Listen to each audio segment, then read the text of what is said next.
Alright, I wanted to talk a little bit about a recent upgrade I made to my Kawasaki KXR 1000. I purchased the Ryco Moto turn signal and horn kit, part number 4200, and I wanted to kind of go through and show you some of the things that I did, and if it makes it easier for you when you're installing it on your machine, great. If not, then you can just kind of look at this as maybe a little product view of this device, and I'll just go through a couple things. So the headlight, actually the installation of the turn signal indicators themselves, I've seen a couple videos where they showed them, all three of them run down this fascia piece here, and you do get pretty good visibility like that. I opted to move two of them up into this plastic piece up here, which just allows, I think, a better forward visibility than having all three of them down there.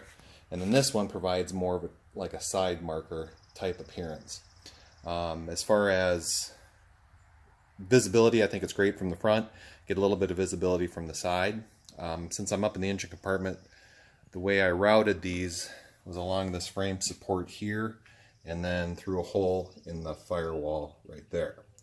The horn I actually mounted right there. There's existing nut holes right there for it.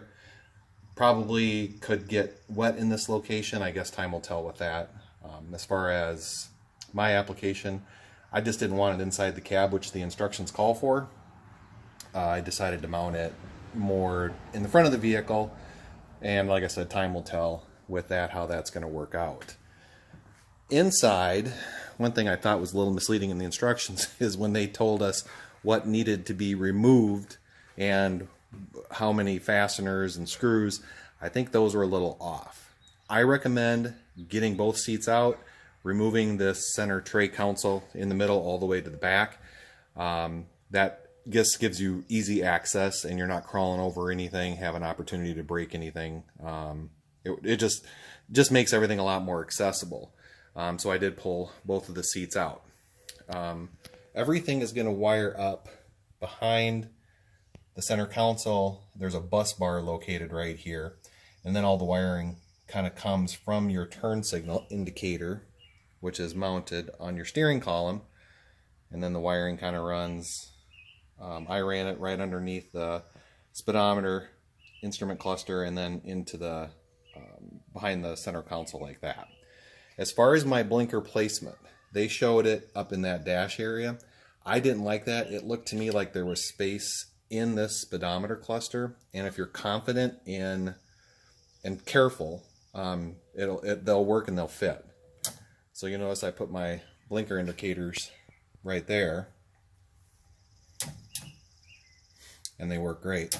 I like it. I like that placement as well too. All this is personal preference. Then the wiring for that will fit inside this whole assembly and actually then run on the steering column and then down inside where the cluster is. There's not a lot of wire there, so it's a little tight, but I'll still work at getting everything kind of all cinched up. As far as running the cabling through here, it's in this wire protector right there. Ran it just right down behind. There's a hole in the back part of the cab, and then ran it right there, and then it just kind of runs up there, and then I ran it into a 3/4 inch like a wire loom, and then all the connections are actually right in this area. Like I said, it's a real nice clean kit. There's plenty of wire that comes with it, obviously, so probably more than you actually need. And then it also has rear license plate there with an LED light. And I'll show the operation on the brake lights here in just a second. One thing, there's a feature on these brake lights, which nice thing is that they incorporate right into your turn signals, incorporate right into your brake lights.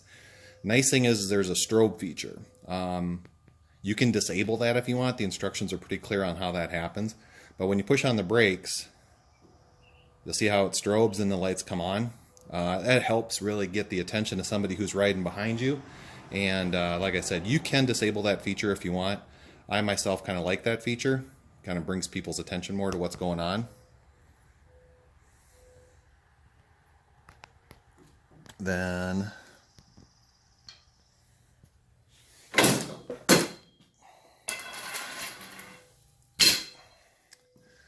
horn on here is nice and loud. And then your four-way flashers. Pull those out, it clicks, blinking up there.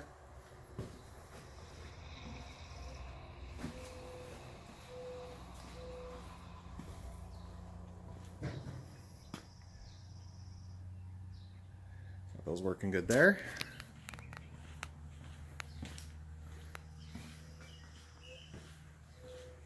And working good on the back as well too. To disengage the four-way flashers, they say do not pull the red lever. What you want to do is you want to engage your turn signal. That disengages the flashers, and then just bring that back to a neutral position. So, last thing is going to be to install everything that I took out, which I hope I don't have too many parts left over, but if you guys have any questions on this kit, I'd be more than happy to answer them for you. Thank you very much for watching, and have a great day.